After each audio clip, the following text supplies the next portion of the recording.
Don't chat shit I mean, to me, is man. Jen a Sikh? No, I don't know what she is, man. She's a sellout, though. I'll tell you that much. That's all she is. Another sellout, man. Don't chat shit about me when you can't. Your double standards bullshit, Jen. All right. Don't chat shit about me. All right. Who the fuck you endorsing? You know exactly Yeah, who you Jen. endorsing. Bullshit, man. You're a hypocrite. You're a fucking joke. Don't chat shit. I'll blatantly What call you you say out in your to her? bullshit. I called you out plenty of times, Jen. All right. I'll call you out again and again and again. Triller, Don't what chat did shit she about say? me, and I don't think I'm gonna call you out for Triller, that shit. All right. what did she say? she just said that I ain't got a problem with people cussing gurus when I was the one jumping on panels, yeah, when people were doing that, yeah. Where was Next Man when they were doing that? They were saying it's okay for them to do that, yeah. How dare you, Jen? How fucking dare you? I was the only Sikh here jumping on, right? Only Sikh here jumping on. Do you not think you're Come getting on. wound up a little bit? This is bullshit, man. Again, nah, but this is what people do. They love to do this so they can make more content about me, innit, yeah? They want to wind me up, make more content about me, to make me look like to be out the bad guy. But And no there are one's plenty of other winding bad you people out there. Triller, you do that to yourself. MJ Jumper, you do that. You remind me. All you Come had on, to do, Jen, man. Triller. Jen, you ain't afraid to jump on panels, man. Jen, jump on, man. What are you getting scared for?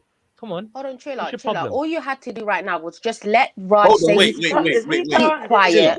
I Disengage, feel and a lot this of wouldn't things have that happened. Yeah, hey Dublin, that's exactly what I was gonna say. You talking about Mary Jen or you talking about Jen Wallace? No, Jen Wallace, man. I Oh, didn't say Mary okay. J. No, he don't want beef for Mary J. You dumb. I was thinking he don't want smoke with the Mary Jen 6 was foot 10. crushing. No, Mary Mary J, Jen. man. Yeah, here we go. Oh Here we shit, go. Jen Wallace is Here we here. go. Oh Yeah. shit. Oh, Yeah. oh What are you shit. saying? Oh What shit. are you saying? First, what's up, Maku? Big up, everyone. I haven't been around here in a while, so thank you for having me on Big the up, panel. sis. Big up, sis. Big Big up, up, How sis. you sis. doing? Big up. Big up, Jen. Big up, Jen. Real So, good, real good. Trilla, like, yeah, I'm good, man. I hope you guys are all good too. Well, at least you're not dead. Fuck's sake. You know what? I Always reincarnated though. running I had around to come skinning that back. bush. It wasn't my time, you know. I had to come Yeah, back. yeah. You know the one, the resurrection of Jen Wallace. Come on. Yeah, man. I reincarnated. You get me? So yeah, so what I'm basically saying is like Trilla, I feel like, will refuse to be on panels with people who want to help him, right? But like, and people who have no problem cussing his gurus or cussing the Buddha or cussing Jesus, right? That's all cool, but like certain people that want to help him, you know what I'm saying? Like he won't share panels with or not like that. No, not at all. That was in the past, Jen. You know that, right? Whatever. We can move on from the past, right? We can forgive people, right? Forgiveness You is a a big goddamn thing drunk. So where's your yeah, that's what I'm talking about, Trilla. That's exactly what I'm talking about, bro. Like what you're telling me, where's your forgiveness, bro? Where's your forgiveness? For who? T and Gurdeep try to help you for hours the other day, and like me and Gurdeep and Badmash are fine. We cleared the air yesterday, right? Well, that was good. a day I'm glad after to we hear had a that. little. That was a Why are day you after. clearing That was air a day now? Why are you after. clearing Yeah, we air? had a heated discussion. So Why we are had you a heated clearing air? discussion. Why not, bro? Because we're gonna have disagreements sometimes, though. Yeah, but you're Come on, always man. disagreement and you're always Yeah, it's gonna happen, bro. apologizing. We're not perfect, bro. We're gonna make mistakes, Every man. day. Damn, dude. Anyway, I had my reasons, man. They were Every day. To me, they were You do it backing. every You day, get me? They though, were Triller. backing Raj. Every yeah? day. Every It sounded day. like Every day. it sounded to me and like this they were is backing this Raj, is what and this I is didn't what like I it. feel like the So we had a only thing disagreement. that you're worried about like is backing people who back you. You say, oh, I'm caping for this one, I'm Pause, fake, pause, I'm pause on that. yeah, I don't yeah, y'all Jen, be know about this. carrying on. Triller, you have a very But- unhealthy investment into YouTube. Like this is just unhealthy right now. No. Well, you know what? Yeah, You're heavily invested no. into You know what? people Yeah, I you get don't on even with know. plenty. No. Well, how do you know I don't know people? It's your assumption, Do right? you know anyone on Listen, these streets hold on a on. personal level? Sorry, Triller, hold on one sec. Yeah, go on. Someone in the comments said, is anyone going to remind Triller that he said he wasn't going to do this again? Cause Do what? Triller, Am I come cussing on, bro. anybody? Wait, am I Come on. cussing anyone? Did I call anyone names on this Brother, I platform? didn't Rod, say you was, Rod. man. I didn't say Yeah, you but was, that's bro. not again. That's not one of you lot, You though, just right? cussed Rod. You Yeah. just finished So cussing what? Rod. So And what? then that same He cussed person me first. He cussed me also first. said Man. does he want to pre-write tomorrow's apology?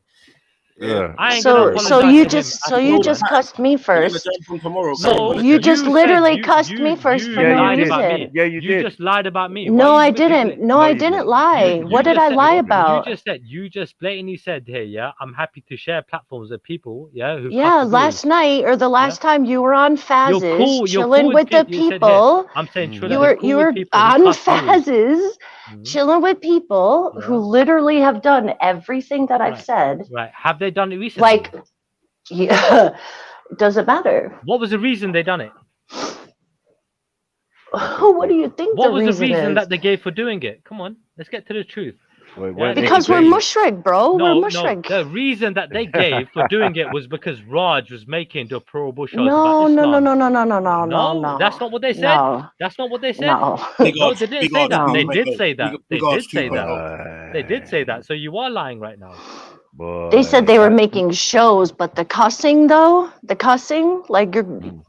Right. So they said they are making shows about Sikhi, okay, because Raj was making deplorable shows about Islam. Yeah. Right, and that's not what I'm talking about. I'm talking about after 2 years. See, like this is what I'm saying. Right. They said after 2 years of enduring, what Raj is doing, right? They said that they had no other choice but to go towards dharmic faiths like Sikhi, like you know what I mean, like the Buddhist teachings and so on and so forth, right? And Hinduism. said that? No. You always have a choice. Like, yeah, but that's exactly. what they did. You That's always what have they a said. choice. Let's go with what people said. Yeah, not assuming what they. It's are about thinking of revenge. doing, Like they wanted to get revenge. So you're assuming, So I'm going by what they said. I'm not going by anything else, right? They lied So to they you. wait, hold on. So I'm going by what they said. At the end of the day, I can understand where they're coming from. Again, I'm new to the scene when this happened. By the way, I'm completely fresh on the scene when this happened. So I don't know Faz, I don't know Jen, I don't know Raj, I don't know any of these people. I'm just fresh. I don't know you, Maku. I just all fresh. You get me? But go on, carry on, Jen. But see, like what I'm saying, like my comments in the chat had nothing to do with Raj, bro. Like I'm talking about like you as a person. You know what I'm saying? So when Raj says, I'm glad they're making shows about Sikhi, What do you think about that? What do you think about that? Well, it gets to it's good because people get to show their true colors and how they really feel about things. So you were happy as well with it, yeah? I wasn't happy with it, but I think it ended up being a good kind of. He's got that background noise, man. He's got that background noise. Sorry, that's the church bells. Sorry. Real church bells, yeah? Mad. Really? Yeah, I don't know. Like when people in the UK say, like, "Oh, your Christian churches are empty," I don't know. That's crazy to me because there's like 5 churches around me and they're packed. Badmash. If you want to have a dig, Badmash, if you want to have a dig as well at me, innit? Come on, bro. Have a dig. But no one's trying to have a dig at you. But I'm just saying, it's like I feel like I feel like you're cooler. I feel like you're cooler with people who like don't like want to help you or don't. They just want to see you beef and drink and beef. What have like you told? Wait, hold on. What have you told Raj about the deplorable things that he's done on his show about me? What have you told him about that? Trilla, I have asked him. I said, if Trilla stops, will you stop? No. He said have yes. You told him what he's doing is wrong because it's totally against everything, that you should be doing. Not just morally, religiously and everything else, it's just wrong. Have you told him to stop? No? Have I told him to stop? Yeah? Will he listen to me if I tell him to No, stop? I don't know if you listen. I'm just asking you, have you actually told him to? He knows I don't like all that, like all the freaking pictures and stuff like that. That's old news. That's old news. Have you told him? Look, right, you better stop, otherwise, it stopped and then it started again. Like, okay, fuck you. Right. You know what? It seems like it's the double standards. You got heat for me, you ain't got heat for no one else. No, and I'm seeing. So you see double. Okay, so listen. So you see double standards from me. I see them from you. So what can we do to meet on some middle ground? They're not double here? standards for me. You know, I've been doing the same thing I've been doing ever since I come online, right? I'm not holding grudges, I try and avoid people where I can. But you do I don't hold follow grudges, people on though. I don't follow people on. No, but hold on. I'm not making deplorable, shows about people, lying about people, editing pictures about people, and trying to basically slander people. I don't do that. That's what Raj is doing. You're basically endorsing his behavior by not calling How it out. am I endorsing his behavior? Because you're okay. So what do you want me to calling do? me out, tell him to stop. And tell it. Okay. Why do you need another Okay. woman to tell another man to stop doing something? She don't did get already it. say that she spoke to him and said, If you're asking me what I want you to do, that's what you should do. You should know that But anyway. that's what, like, do you? But like, tell you, go do that. Go on. do you see me over there cheering it on? Like, I don't watch them. Like, I'm not over there cheering them on. So I like, don't watch his shows.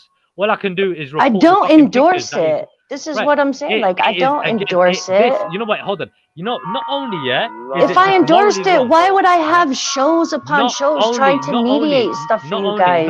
Not only is it morally wrong, I don't know how you're trying to mediate something with that person, that foul individual, Not only is it morally wrong, it's also going against YouTube. It's violating YouTube freaking what you call it? You know what I mean? Like guidelines and everything else, right? So what he is doing is completely going against every fucking rule set and boundary out there, but he still does it anyway. And you want to talk to me about my behavior before talking to him? Budmarsh, what's happening?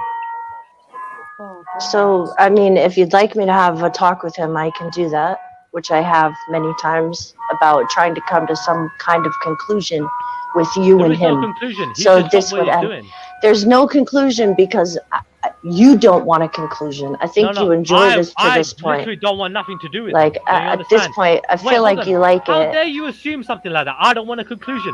I just told you I want him to stop what he's doing. So how dare you fucking say that? So yeah? what steps Putting are words you into my going to mouth. take? Well, What again, steps are you I going don't to want take nothing to to. make that? Wait, hold on a second, yeah. I didn't jump on the G block for time, yeah. Right. Another reason, yeah. All right. Probably I don't know why G block stopped anyway, but I don't want to be one of their panelists, yeah. Simply because of the double standards that was going on there with other panelists as well, and for him to promote shit about me that was lying, slanderous about me, I didn't want to go back there, dude. Yeah. So at the end of the day, I basically took steps like that. I don't want to fucking jump on anywhere else that he's on. You get me, yeah? Like your show, for example. I don't want to go there. I don't want to go anywhere he is. He followed me here, like he did last time when I was here. He followed me here again, right? Just to clarify something, he's always been around here. So No, I don't just to know. clarify, bro. The last time I was here, he jumped on after That's me. a fact Just to still, clarify, but No, when no, I but jumped he's on here, I was here first, and he jumped on after me. You can't right? be here first, chiller. bro. Hold on, Come on, bro. chiller. When we know him Listen, in real chiller. life, like what are you doing? Raj has been around And Maki Badmarsh. for years. Badmarsh That's is He's my been friend. around Maki for Shahid, years. yeah. I see the He's chat been now. around No, but Maki I'm for saying years. Badmarsh is my friend. Big up, So, like, Shahid. you're just gonna make yourself look Yes, stupid. yes. Like Peace, when peace to Badmarsh, everyone on the panel. Peace to everyone. big up, family. When Bro, hold Shahid, on, when Raj, do you endorse what he's doing? wait, yeah, wait, when, wait, wait, when wait, he's wait, when wait. he's made Chiller. lying, I've slanderous not shows been about me. Do you around. endorse it? Shut Chiller, up, I've man. not When been I'm around. talking. I don't know. Hold on, I'm talking right now. Yeah. When Badmarsh, me and Badmarsh was friends, yeah, and Raj was nothing to do with it. Then Raj came to the park after, because Badmarsh was a friend of Jagra Singh, right? I'm telling you. He's and not I a came friend to the of park. Jagraj Singh, my friend. He's not a Alright, friend of he's not a Jagraj friend, Singh. he's He not just a might friend. have met him once or twice. That was it. What? Because he was at the park. No, I came to the park many times and saw them walking together. Yeah. They Okay, are cool. friends, Okay, cool. right? And when I came to the you hold say on, friends. hold All right, on. Yeah, go on. The week that I came to see Jagraj Singh is the week that he passed away, right? Do you, And know, do you know where he's from? I came 1 second. I came to Badmarsh, and he informed me of the situation. So I don't know how you're saying he's not a man's friend. Right. You're when talking I about plainly know. you're talking about Jagraj Singh now, yeah. So do you know where he's from? Mate. I'm just asking you. You know where he's from? He's from my slow it, man. hometown. He's from Southall, slow yeah. it.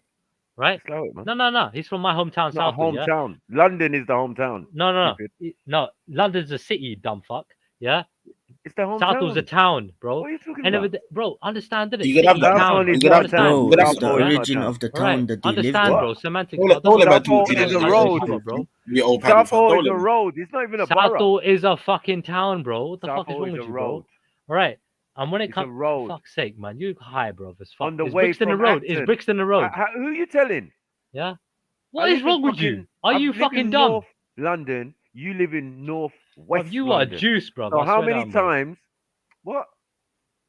I said you're juice, bro. Mac- You Mac, just you said don't get sidetracked. London is a No. town. Kind of called And you arguments just to said divert. Don't get Southall is a road.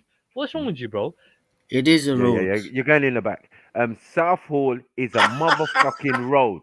Yeah. I said you're getting in In the West fucking London. Plain and simple. Like, what are we doing? You know what I mean? Yeah. You're near to all places. Feltham, all sorts and that. Yeah. But really, it's Acton. You go up the road, it's Acton, and then you go up the road from there, you're in Shepherd's Bush. Like, what are we doing? One end of the road is Shepherd's Bush, the other end is Southall. Same road. Now, what are we doing? Yeah, you better come back, Triller, man. Don't run off, man. Why are you being gay for? We got at least I said, another. after man kicked him off. Mac is fucking. No, I put him in the back. You know what I mean? I put him in the back chat. Like, you know, like when I'm trying to talk, he just be talking over, man. So I can't be dealing with that. Let me just speak clearly. And then I was gonna bring him back in, normal. But like he's doing gay stuff because he's drunk and he's pissed